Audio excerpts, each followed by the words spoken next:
Jesus said, "If you wish to be perfect, go and sell what you own, and give the money to the poor, and you will have treasure in heaven. Then come, follow me."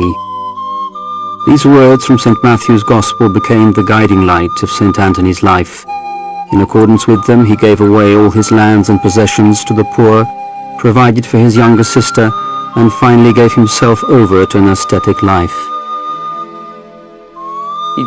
Some historians claimed that hermits lived here, and that there were exchanges with Syria, Lebanon, and Egypt. It was an exchange of monks, a spiritual exchange. That is why there is a tradition in Egypt that speaks about St. Ephraim having visited Egypt, and here a Syrian tradition in which St. Anthony is said to have visited the Lebanon. St. Anthony is regarded as the spiritual father of all hermits, and as the first monk.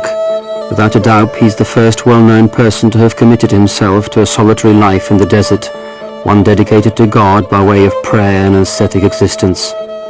On reaching Egypt's Thebaid desert in the 3rd century, he became an eremite, and in an act of heroism dedicated himself to God. To this day, Anthony Abad, Anthony the Eremite, Anthony the Great, Anthony the Hermit, father of Christian monasticism, is known by his diminutive of Desert Star. With time, admiring his faith and asceticism, numerous disciples began to join Anthony, their search for their own road to holiness, confirming him in his heroic chosen way of life. Selon la tradition orale, according to word-of-mouth tradition, St. Anthony's disciples, who once lived in Egypt, later moved to living in grottos to be found near the monastery entrance. This grotto, together with the one presently converted as a place of worship, are this monastery's foundation. était l'origine de son monastère. Anthony began his spiritual combat with a host of temptations from an animal burrow, later continued the fight from a cave, and finally from an abandoned tower infested with venomous snakes. Infamous and well-known are the later temptations Anthony had to endure in the desert. Beautiful women appearing as temptresses in various sensual guises, unclean spirits in the form of wild beasts, or people tempting him by auguring great dangers ahead, dancing in a delirious state, encouraging evil deeds.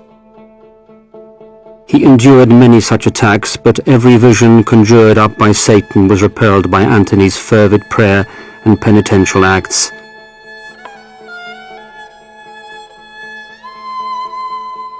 Anthony's biographer, St. Athanasius, very succinctly described Anthony's role in establishing the foundation of Christian monastic life.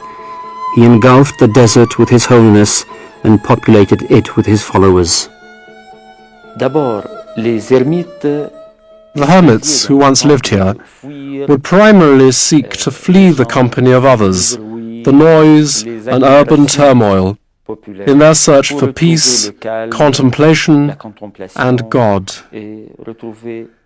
In times of persecution, people would follow hermits in their search for secluded places, inaccessible to occupying force and oppressor alike. inaccessibles aux occupants, aux persécuteurs.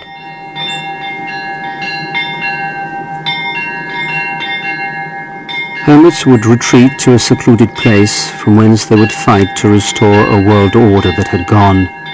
They propounded that to change the world one had to begin by changing oneself.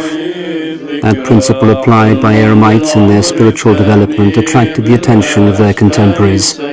People from the great cities, notables both temporal and spiritual, sought guidance on how to live and best carry out their obligations, convinced that precisely those people attached to the desert, detached from the world, would have a clear understanding and a more focused view of life. Hermits continue to live under clearly defined principles. Le règlement oriental de l'ermitage Oriental principles of the hermitage prescribe that hermits can, in fact, only leave their hermitage if empowered to do so by the head of the monastery. du supérieur A hermit du monastère. has the right to 5 hours sleep.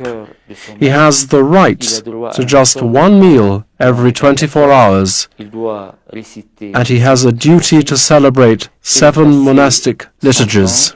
entre le travail dans le terrain et He must divide his time between tending the garden, prayer, and contemplation.